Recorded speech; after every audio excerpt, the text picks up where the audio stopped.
All right, this is Joe Crisera, and welcome to another great enterprise meeting. We have with me my friend Jeff Morey. Hey, Jeff, how you doing there? Good, Joe. Good, Joe. I'm really excited about this meeting today. And what we're going to be talking about today on today's meeting, Joe, is 9 reasons for non-productivity. Yeah, it's a great subject, and I think productivity has a lot of different meanings to different people. So first of all, I'd just like to start out by understanding what the word productivity means, and just to give the definition of the word productivity, so you know what non-productivity would be, is that I think every job that we have in a company, as you're an owner of a company, you've designed different jobs, and there's a certain result you're looking for. I think a lot of times, one of the things about being non-productive is something that some owners and managers of companies have left it as an opinion about whether they're productive or not. Whereas productivity is, let me just go ahead by my definition, is clearly stated results as to what you're looking for from a certain employee with a certain job. And what I mean by that is that you should be able to put a number on it in terms of how many, if it's a customer service rep, like how many telephone calls do we have on our schedule, or how many customers do we have on the schedule. That's a customer service job, is to get callers or to get customers on the schedule, which means either going to be taking incoming calls or you're going to be making telemarketing calls. The dispatcher would be measured by productivity, such as how many calls were dispatched, and also how many were completed, how many were rescheduled. You could definitely look at those numbers. And technicians would be also measured about the productivity, such as how many calls did you go on, how many option sheets were created, and how many were sold, and how much work did we do. So, I mean, there's different productivity, and every job in the company has to be measured. And I think one of the first things is that we have to understand what productivity is with a clear number. And non-productivity is not achieving those results.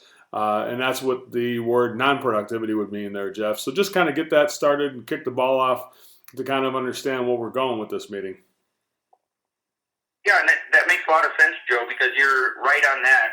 When we don't know and we don't have those expectations, then how are we going to monitor, or how are we going to gauge, look at the barometer or the compass on it? Exactly. We can't tell how far we're off when it's just somebody's opinion about whether they're productive or not. It should be clearly transparent to everybody in terms of what productivity looks like for a given job. And I think that's something that is maybe that's the 10th reason that we didn't even have on the sheet, but nonetheless, I think that's something that's there. We'll probably rediscover that reason again back here in these 9 reasons. I'm sure, There you go, because I think it's going to hit in different areas all throughout this. Yeah, I think so too. So number 1, Joe, is the inability to bad habits. Let's talk about that for a minute. Yeah, the inability to change bad habits is, it's the way people are wired, and some people are wired incorrectly for the type of job that we're giving them. For instance, you may have somebody who does a customer service or office job where they're kind of hardwired to want to do everything. Like they want to be in control of dispatch and customer service, and also in control of inventory.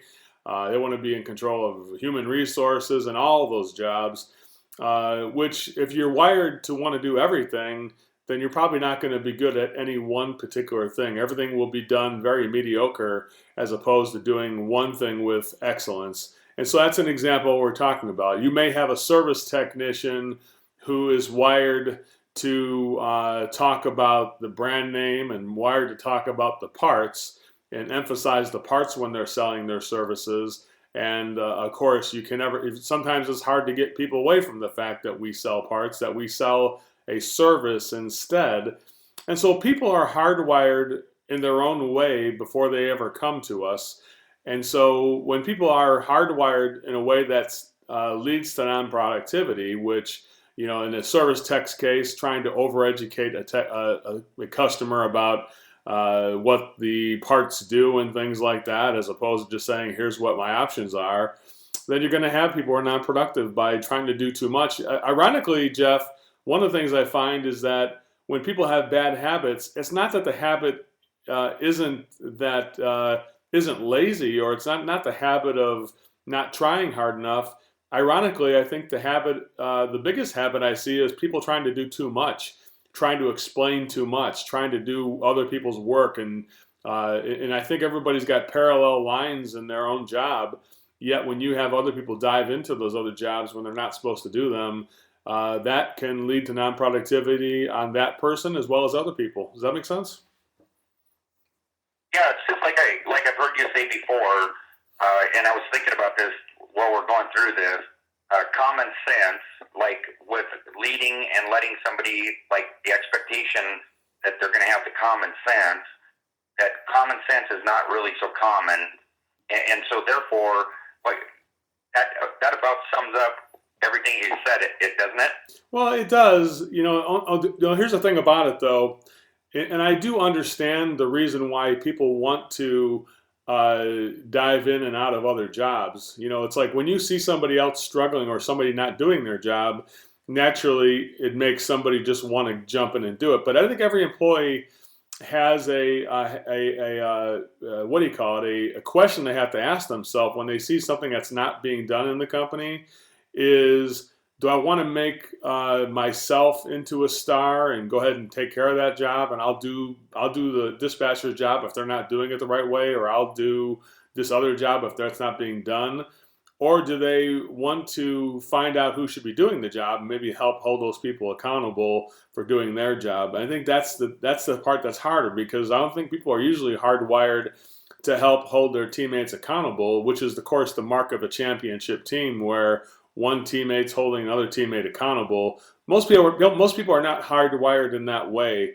Most people are hardwired in the way of wanting to just jump in and do it. I think as Americans, we've been taught that just even our own culture in this country is a culture of just doing things and not necessarily thinking about doing it or applying common sense to the situation, but more or less just jumping in and taking action, which of course can lead to alienating your coworkers, because now you're hogging all the work or you're taking all the credit for the work. Secondly, it can lead to the job that you were primarily responsible being left behind. And so we all have a lot of different bad habits. I think here's the thing I think that the owner can do when we see people who have bad habits that are leading to non-productivity. And that's just that, and don't tell them about, I would say, don't focus on the bad habit, like talking too much or doing somebody else's job. Just try to help the person focus. Like if they talk too much, try and tell them you'd like them to focus on being a better listener. And if they're jumping into like a coworker's other job or another area where they shouldn't be, tell them that you'd like to see them focus on being excellent at their job, and that you'll take care of that. The owner will make sure he holds the other people accountable to doing their job, as opposed to you jumping into that one. So there's all kinds of bad habits that people have. Even something like coming in late is a bad habit, and however, I don't think coming in late is really something that I think it's something that can be changed. It's something that's not unchangeable. I think it just takes somebody to create the focus. Instead again focusing on the fact that the person is late, we need to refocus the person on the fact that we need them there on time, and then give them the reason why, and then challenge them with an assignment to be there on time to try to break that habit. So we can focus on a habit and focus on the thing you'd like to see, rather than emphasizing or featuring anything that's going wrong. That's the key to that for owners, is to not talk about the thing that's wrong or the thing they're doing bad. Talk about the thing you'd like to see them do the right way, or see them do good or excellent, and then create a challenge or a time frame to see if we can correct that situation. Like somebody's coming in late all the time is a bad habit. Say, I'll tell you what, let's do a 5-day challenge. I'll bet you can't make it in for 5 days in a row on time. And you say, let's go for the next 5 days, we're going to see exactly when you're here.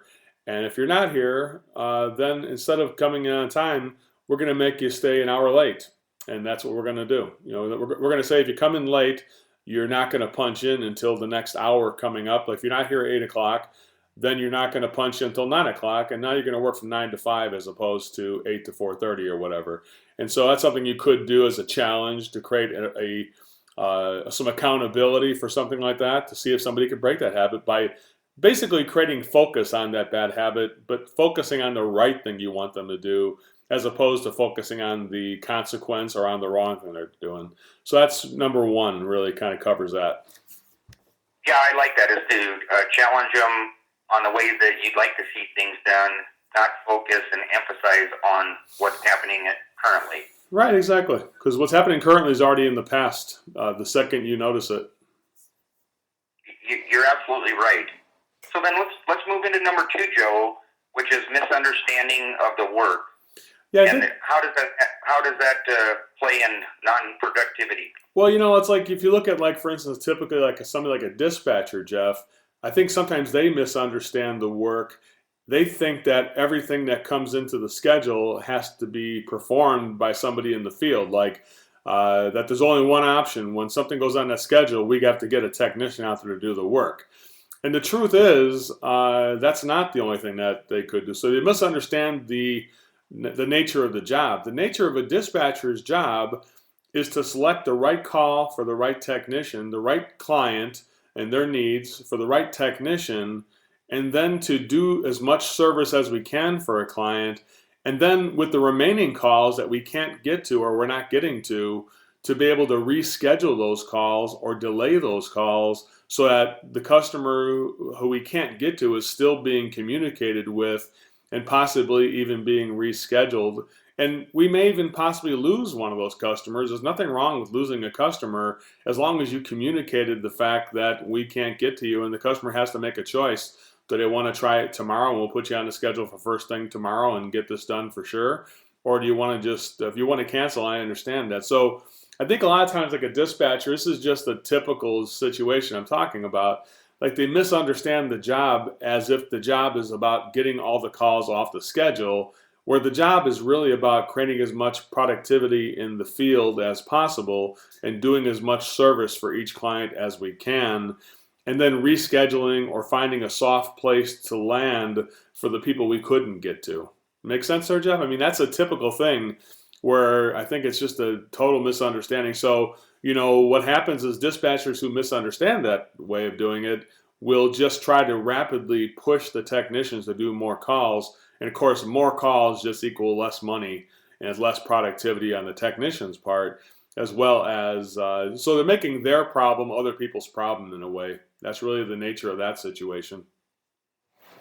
Yeah, I like that, Joe, how you said that they're making other people's problems, their problems, making other people's. So how about number 3, Joe, with in too much of a hurry? Well, let me just quickly say on the number 2, I think the way we solve that problem by misunderstanding the work is by clearly communicating what this means in numbers, to say, listen, I don't care if we get all the jobs done. I want to make sure that we reschedule and delay the jobs we can't do.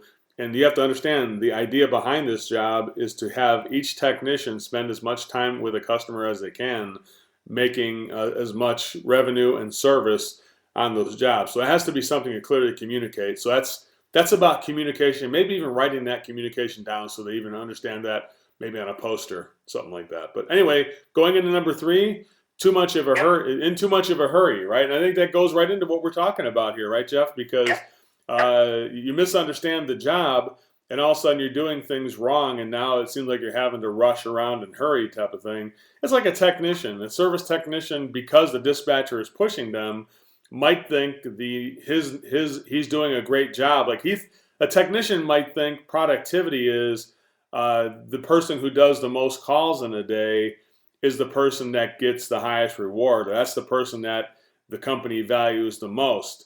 And I think, again, just like the dispatcher, they think their expectations are put in the wrong place. And I think owners set the tone on this, Jeff. If we keep pushing the schedule or pushing these calls to get done, we push that dispatcher to get Billy out there. Hey, we got to get Billy out there by 3 o'clock.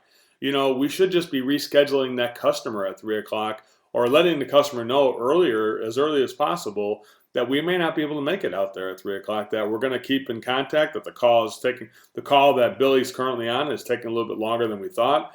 And we may have to be there at 4 o'clock as opposed to 3 o'clock. And then what happens is it all rolls downhill, Jeff. The owner rushes the dispatcher rushes the technician, and then the technician starts to get the idea that the more calls that he does, the more valuable he is. The truth is, if a technician could average one call a day and he did 4,000 on each call he did, it'd be $20,000 in a week. I mean, who would argue with doing 5 calls in a week and making $20,000? Is there something wrong with that service, Jeff?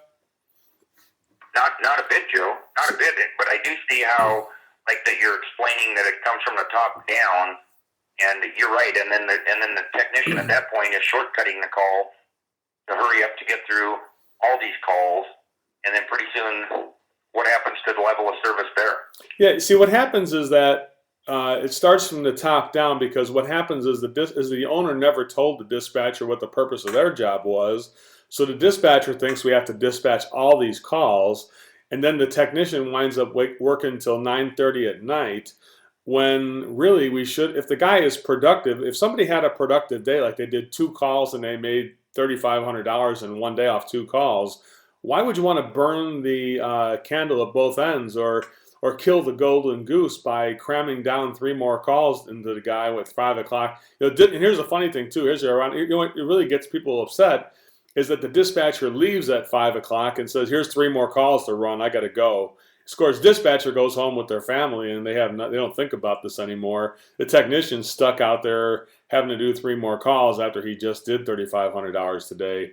That's the thing that is happening. Of course, now, if a technician does not do enough revenue on those calls if he worked 8 hours and only did $300 in 8 hours, I understand why you gave him more calls. So the technician has to realize that if you've been productive, we're going to let you go home on time. If you're not productive, we're going to have to give you more calls to see if we can find a call you could be productive on. So that's the message that technicians should be sent, is that we're not going to rush you, but you're just not going to go home until you've made a certain amount of revenue and service. You've done enough service for people, because $300 does not mean you've done service. That means you've done a lot of driving. And so being in a hurry is never a good aspect or a benchmark of great service.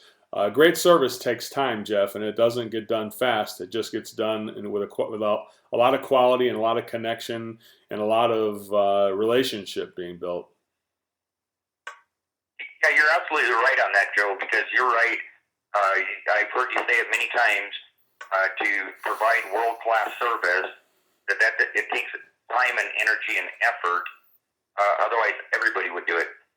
You're right, Jeff. So I think in the bottom line is everybody has to realize that each experience, so focus your people on each experience to make sure that we don't care how many calls we have.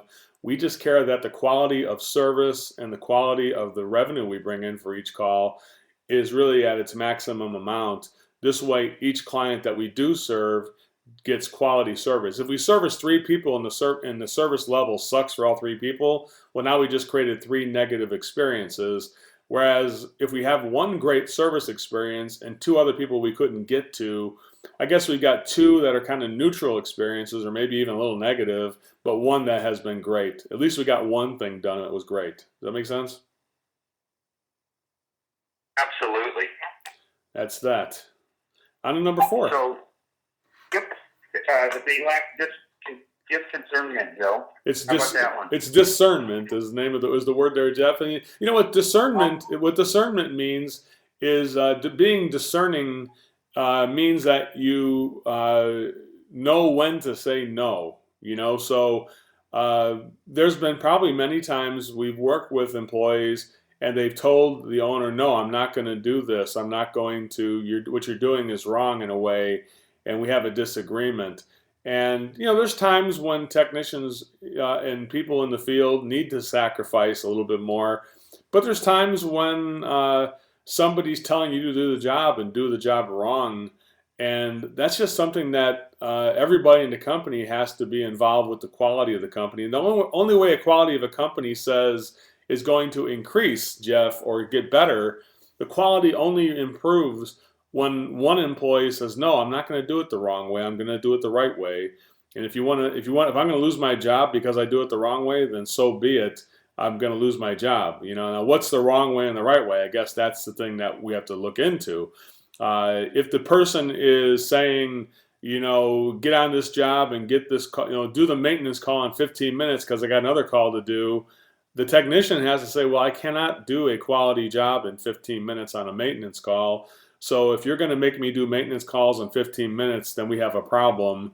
So now that's a very healthy disagreement, Jeff. You found what I'm saying there, where employees need to know how to respectfully say no in a way that doesn't inflame their coworker, but in a way that kind of corrects their coworker. To tell them, John, I don't think you're doing this job right. You're telling me to do a maintenance call in 15 minutes. It's just not going to be a quality thing. Or if somebody says, put in that air conditioning system in 2 hours. You can't even disconnect the old unit and pull a vacuum in that 2 hours. How are you supposed to start the unit up and test it and check the airflow and everything like that and talk to the customer? How are you supposed to do all that stuff in 2 hours? So you see what I'm saying there, Jeff? I think a lot of times they lack discernment, which discernment means that we need to discern whether this is the right thing I should be doing or not. Am I helping the company improve the quality, or am I helping the company go downhill right now? And sometimes the owner of the company, sometimes the manager, sometimes the dispatcher or the customer service rep, we all face these challenges of how do I respectfully disagree. I think the best way you do it is, if you're going to disagree about doing something that just seems like it's bad service, just saying, Joe, if you're telling me to do that, you're making me do bad service. If you're saying do a maintenance call in 15 minutes, that's just bad service, and I'm not going to do that. If you're saying to do an installation in 90 minutes of an air conditioning system, I could technically do it, but it would just be bad service. The customer would get no explanation. I have to get there, get it done, and run out of there. I would never have to explain to the customer what we did, and I just don't think it's fair to the customer. Why don't you think about, I would tell that the people who are in this position of having to be discerning should ask their coworker to think about whether this is good service or not. That this customer's paying me to do this installation or doing this maintenance call. Is this really great service, what you're asking me to do, if it's something that's not productive? So I think everybody in the company has to ask themselves, is the thing I'm asking to be done by my coworker, is it the thing that the owner has designed in this way? And maybe you should go to the owner, ask him, is this the way we're going to do it, John? Are we going to do 15-minute maintenance calls? Because that's what Kathy was saying we should do. If that's the case, I'm not sure about the future of the company. I mean, why don't you think about that for a next overnight, and I'll come back tomorrow. If you want me to do a 15-minute maintenance call, I could do it. It's your business, but you got to ask yourself if that's the right kind of quality we're going to do, and maybe give people a chance to think about what they're asking you if they're asking you to do the wrong thing. Does that make sense, Jeff? Yeah, I really like that, Joe. I mean, it comes down to, standing for something, putting your foot in the sand and saying, I refuse to do things wrong, but you have to do it in a respectful, honorable way that doesn't get people ticked off either. I think we need to teach our people how to respectfully disagree. Does that make sense? Absolutely. It's just like we were talking about in the first one, about challenging them with the things that we want to see happen, not with the bad habits or the things that are currently happening, but challenge them, like you've said many, many times, to become an engine that propels the company forward rather than an anchor that's holding the company back. Yeah, I think like if somebody's going to complain about, rather than complain about having to do too many calls or working too fast, just tell your boss, I'd like to spend quality time on each call to be able to find all the issues with the system to provide the best service possible. That's what I'd like to do. Why don't you take overnight and think about if that's what you want too, because that's what I want to do. So instead of talking about the thing we want to see done wrong, again, we need to teach our employees when they have a disagreement or when they are discerning that they would come back with the thing they'd like to see us do rather than the thing that that the company's doing wrong, or rather than what their coworkers doing wrong. So instead of tattletaling about somebody, why don't you tell us the vision of what the right way of doing it would be, what you'd like to see? Does that make sense again? Right back to that number one thing again we talked about. Yep. So let's move into number 5, Joe. that they're not getting the information that they need. Yeah, I think this is symptomatic of the whole problem. I think, we mentioned about, having clear expectations about what each job is trying to achieve. Because remember, I started the meeting out, I said productivity is only matching the expectation of what the results we're trying to achieve. Are we matching those results or exceeding those results? Are we falling short of those results? And I think a lot of times, right from the very beginning, people are thrown into a job and they are not getting the information they need to understand what this job is all about. So typically, companies start getting into chaos or chaotic moments when the company has never really communicated by giving the employee the information they need to understand what each job is all about and what this means. Like customer service isn't about answering the phones, it's about getting customers on the schedule. So if you're answering the phone and you're talking 90% of the time to a vendor, or you're talking 90% of the time to your boyfriend or something like that, you're not doing your job. You are answering the phone, and that's an element of the job. But the result we're looking for is more customers on the schedule, and not more vendors to talk to, or more salespeople to talk to, or more boyfriends to talk to. And that's that part of it. Does that make sense there? I mean, it's like, I think they never got a clear understanding of what we are trying to achieve. And that goes back to when they were first brought on to the company, and they probably were never oriented into the company in a quality fashion with just one paragraph or one statement that says customer service representative. The main function of this job is to get more people onto the schedule. Whether we are receiving calls or whether we are making phone calls, we must fill the schedule. Dispatchers, the same thing. We must have productive technicians. We are not interested in more calls. If we have too many calls, you must reschedule or delay those calls. The idea is to have focused technicians on following the service program we have. The function of this job is to make sure that the technician did our service system before you give them another call. That's the only thing you have to worry about. If you have too many client calls to do, reschedule or delay those calls. And so in one paragraph, you could create crystal clarity about what each job represents. Does that make sense, Jeff? As opposed to saying they just never got this in writing, or has never been trained from the very beginning. So it's our job to take the extra time when people start with the company, and then as they're in the course of their job, to remind them what they were trained on. If you just use one paragraph as your training focus for customer service, dispatch, technician, inventory, what's the idea behind this job? How do you know if you're doing it good, and how do you know if you're doing it bad? Well, you know you're doing it good if you're a customer service rep by filling up that schedule. You know you're doing it right as a dispatcher when the technicians are being held accountable to do the system that we have put in place. You know you're doing a good job as a service tech when you're doing as much service as possible for each customer. And all these jobs all have a primary purpose. I think most people never just put that into one paragraph and really just with crystal clarity say, here's what we're looking to do.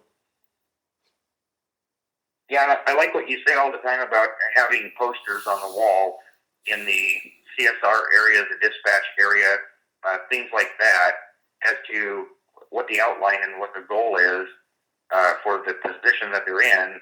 So you can walk right in, you can identify if they're doing that, just like you said, or if they're talking on their phone to their boyfriend, or if they're on Facebook, where you can just look at the poster and say, where on this, I don't see this part where we do Facebook.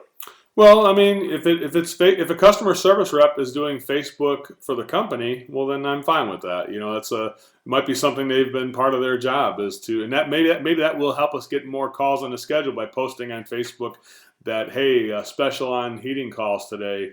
Give us a call and we'll set you up with a free estimate or whatever type of thing. So, I mean, that could be productive, but, goofing around on Facebook, which, it's a definite, you're using, they're basically going the wrong direction. They're getting off track right there. I think you're right there, Jeff. So moving on to number 6.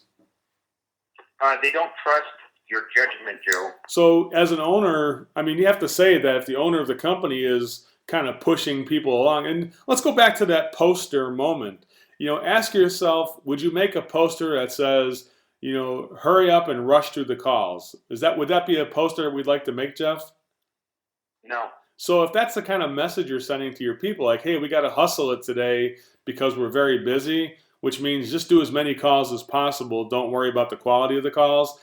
Imagine putting a poster up there that said, do as many calls as possible and don't worry about the quality of the calls. We don't worry about how many callbacks you'll get. Just do the calls faster. If you wouldn't make a poster out of it or put your name on that poster, then you're probably doing the wrong thing. And then, don't be surprised when people in your company start fearing for you and your judgment. They don't trust the judgment you're making as an owner or as a manager because they see you heading the right direction, but they just don't know how to disrespectfully disagree with you.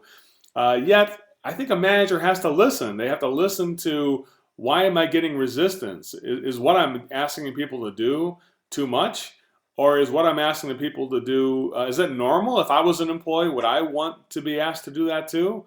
And if the answer is no, if you wouldn't put that in a recruiting ad, hey, we work as fast as possible at this company, so hustle it every day, and that's all you're going to put in your ad, that's not a very good message to send out to prospects you're looking to work at your company. So, I think that when employees don't trust the judgment of the people who are their supervisors, they will tell you so in the fact that they are not going to do their job the right way. They're going to definitely act out by doing unproductive things. That's what I think.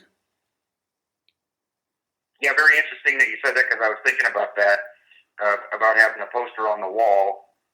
So that's the message that we're trying to deliver, and then the dispatcher is like pushing the technician to get through all the calls. Like you were saying right there, we put the message, blow through as many calls as you can in your shift. Like, we would never put that message out there, yet it gets translated at times through dispatch and things like that when the season goes into being busy. And so I get that why that would result in a lack of trust. Yeah, I mean, imagine the dispatcher. The kind of poster we'd like to put there would be, only dispatch the next call after the last call has been done perfectly well. So only dispatch the next call after the technician's already done the last call perfectly well. That would be a great poster, because that's what the job's about. It's not about rush the technicians till they quit, till they wind up going to some other company where they don't rush people as much. Would that be a good poster? No. I mean, so start thinking about, if you could put this job, if you could put the purpose of this job into a poster, what would your poster be saying right now? It's slow, so we don't do anything. We just sit around and don't do anything. Is that what a poster would say? Or would the poster say, when it's slow, we need to telemarket immediately to get customers on the board? That would be a better poster, probably. You know what I'm saying there? Exactly. Like a poster. Exactly. A poster could say, if the calls aren't coming in, the calls have to be going out to get more calls on the board. That might be the poster you'd make. Yeah, that'd be sit around and watch the phone and hope it rings. Yeah, screw around on Facebook and watch the rain fall and complain about how much rain we're getting. I guess you could put that as a poster. It probably wouldn't be a very good one, though. I don't find that very motivating. Not really. Well, it could be for some people. It could be if they're looking to take a break all day. And hey, if it's not busy, don't worry. Just sit around in your chair and screw around with Facebook and watch it rain outside. If that's your idea of a poster, then that's probably so. Whatever your people are doing, that's the direction you sent them, and that's what you've allowed. So the results that we're getting inside our office and inside the field are only as good as what the owner will allow. And if the owner allows everybody to be sitting out, looking out the window and bitching about the rain, or they allow everybody to be screwed around in Facebook and not trying to make those outbound calls, either calls are coming in or calls are going out to fill that schedule. That would be a poster right there. That's what I'd like to see.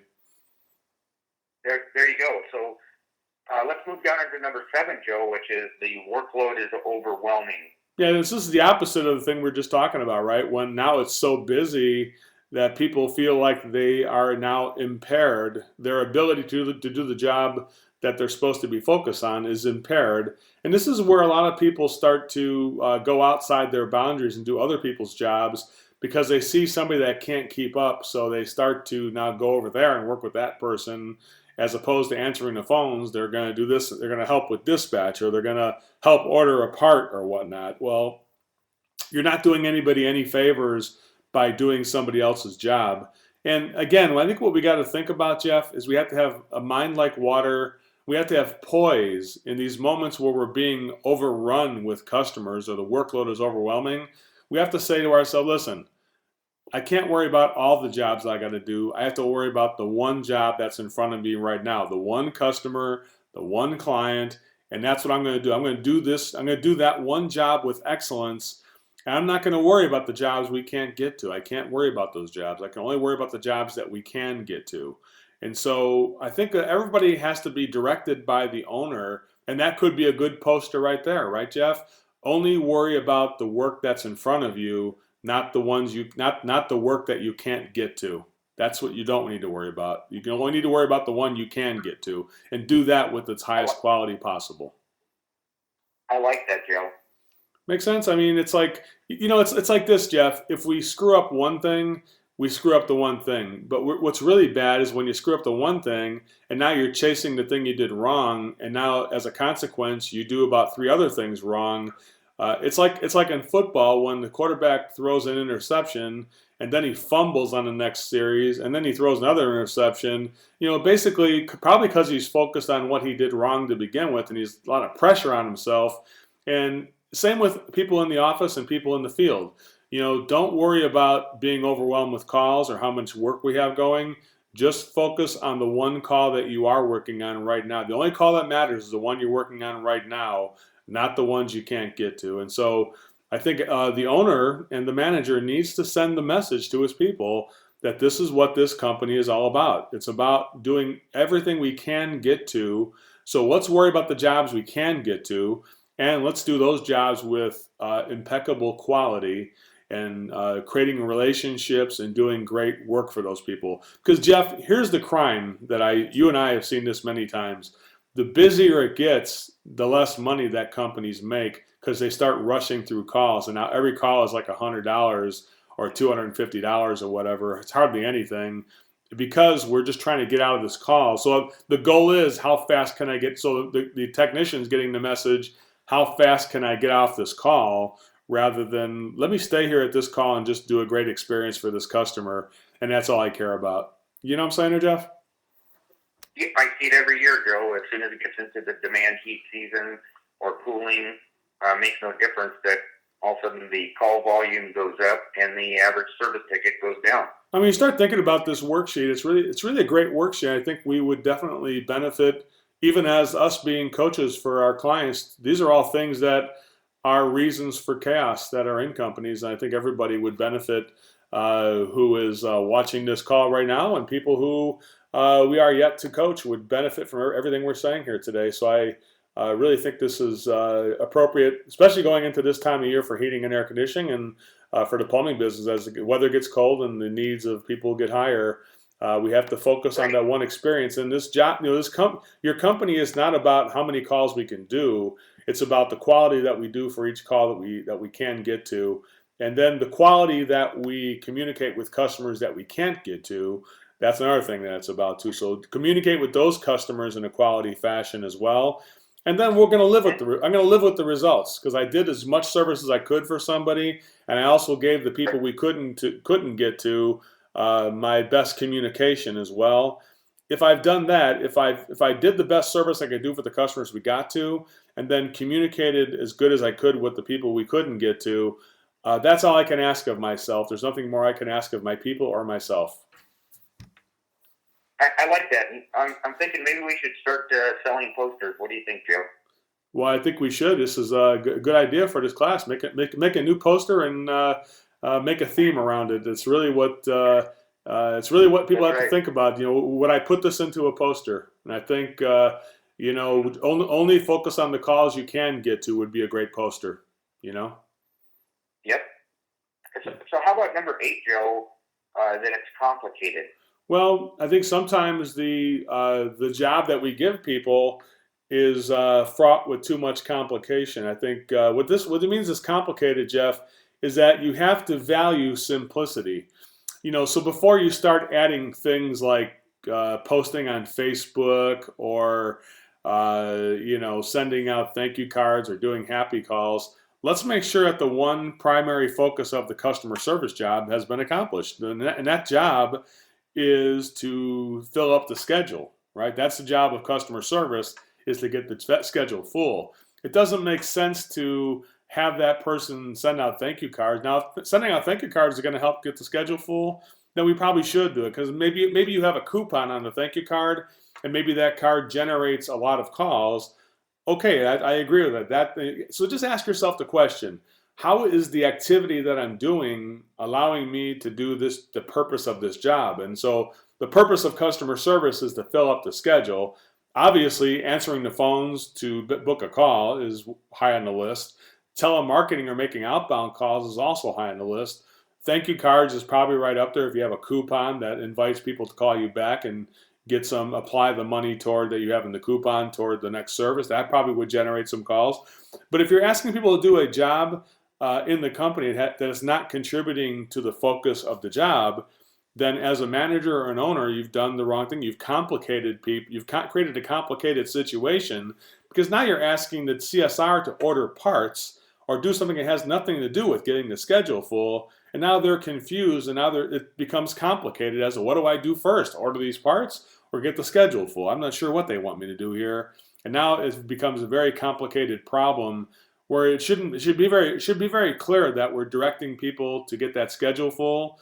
It should be very clear that a dispatcher is there to make sure the technicians are accountable to the system that we trained them on.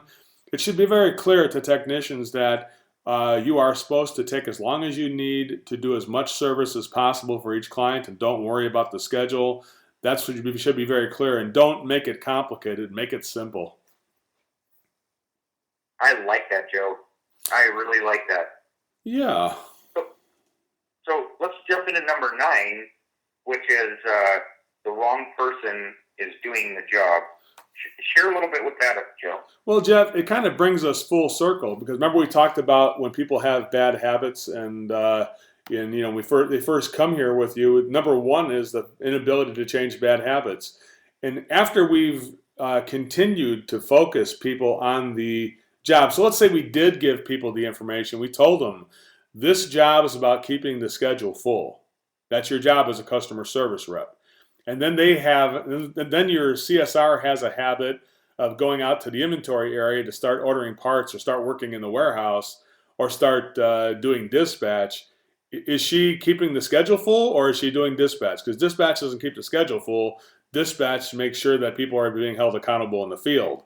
And so, so the bottom line is that if people have a habit of doing the job wrong, and you focus them on doing the job right, you've given them several challenges to get the job done right, and they're still doing the job wrong, well, then maybe the person's just telling you they're not cut out for the job. Maybe they just don't enjoy the part of the job that you're trying to give them. So if you're trying to give them the part of the job that they are supposed to keep the schedule full, but they prefer to have the job where they hold technicians accountable, then maybe they're in the wrong job. And so, you might have to tell a CSR to say, you know what, right now we need you to stay in customer service, but if you want to get into dispatch, we'll definitely keep that into consideration. So next time a dispatcher's job opens, or we're not happy with our current dispatcher, we'll definitely let you have a chance at it.